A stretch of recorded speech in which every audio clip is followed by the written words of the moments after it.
warahmatullahi wabarakatuh. Perkenalkan, saya Syafira Ramadhani dengan nomor induk mahasiswa D1B1200026, salah satu mahasiswi jurusan S1 Farmasi di Universitas Megarizky Makassar.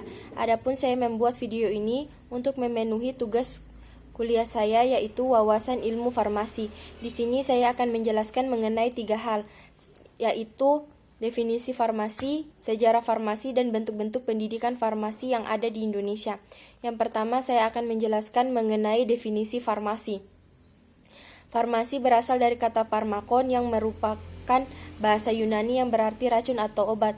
Farmasi merupakan profesi kesehatan yang meliputi kegiatan di bidang penemuan, pengembangan produksi, pengolahan, peracikan, informasi obat, dan distribusi obat. Selain itu juga, farmasi merupakan salah satu ilmu kombinasi antara ilmu kesehatan dan ilmu kimia yang mempelajari tata cara penyediaan obat menjadi bentuk tertentu sehingga siap digunakan untuk suatu penyakit. Yang kedua, saya akan menjelaskan mengenai sejarah farmasi. Ilmu farmasi awalnya berkembang dari para tabib dan pengobatan tradisional yang berkembang di Yunani, Timur Tengah, Asia Kecil, Cina, dan kawasan Asia lainnya. Kalau di Yunani, yang biasanya dianggap sebagai tabib adalah pendeta. Dalam legenda Yunani kuno, Aesculapius, dewa pengobatan, menugaskan Haigea untuk meracik obat yang ia buat. Oleh masyarakat Yunani, Haigea disebut sebagai apoteker. Buku tentang bahan obat-obatan pertama kali dirilis pada tahun 2735 sebelum Masehi. Sekitar tahun 400 sebelum Masehi berdirilah sekolah kedokteran Yunani, di mana salah seorang muridnya adalah Hippocrates. Hippocrates yang menempatkan profesi tabib pada tataran etik yang tinggi. Ilmu farmasi secara perlahan berkembang. Di dunia Arab pada abad ke-8, ilmu farmasi yang dikembangkan oleh para ilmuwan Arab menyebar luas sampai ke Eropa. Pada masa ini, dibedakan antara ilmu herbalis dan ilmu kedokteran. Dan ilmu kedokteran terjadi pada tahun 1240 oleh Kaisar Frederick II dari Roma. Memisahkan pemisahan tersebut. Dengan keluarnya maklumat Kaisar ini, maka mulailah sejarah baru, di mana perkembangan ilmu farmasi sebagai ilmu yang berdiri sendiri.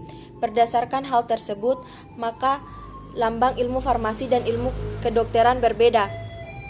Ilmu farmasi memakai lambang cawan dililit ular, sedangkan ilmu kedokteran memakai tongkat yang dililit oleh ular. Adapun beberapa tokoh besar yang berjasa terhadap terbentuknya ilmu farmasi. Yang pertama ada Paracelsus 1540 sampai 1493 sebelum Masehi. Kedua ada Hippocrates 459 sampai 370 sebelum Masehi. Ketiga ada Claudius Galen 200 sampai 1290 sebelum Masehi.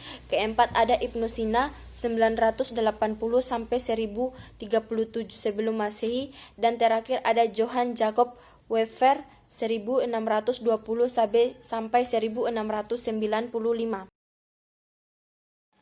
Dan yang terakhir, saya akan menjelaskan mengenai bentuk-bentuk pendidikan farmasi yang ada di Indonesia. Yang pertama, kita mendaftar ke sekolah menengah kejuruan atau SMK dengan mengambil jurusan farmasi. Sekolah ini kita tempuh selama 3 tahun. Setelah itu kita bisa melanjutkan ke D3, D4, bahkan ke S1 dengan gelar sarjana AMD Farm.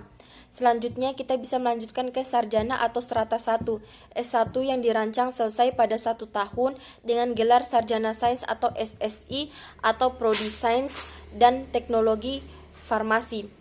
Sarjana Farmasi atau S-Farm atau Prodi Farmasi Klinik dan Komunitas. Selanjutnya kita bisa ke profesi apoteker yang dirancang selesai dalam waktu 1 tahun dengan gelar APT atau apoteker. Lalu kita bisa melanjutkan ke magister atau strata 2 yang dirancang selesai dalam 3 tahun dengan gelar magister sains. Dan terakhir ada program doktoral yang dirancang selesai dalam 3 tahun dengan gelar doktor. Mungkin itu saja penjelasan saya mengenai tiga hal tersebut. Bila ada kesalahan kata mohon dimaafkan. Wabillahi taufiq wal hidayah. Wassalamualaikum warahmatullahi wabarakatuh. Oh iya, jangan lupa di like, komen, dan subscribe. Terima kasih.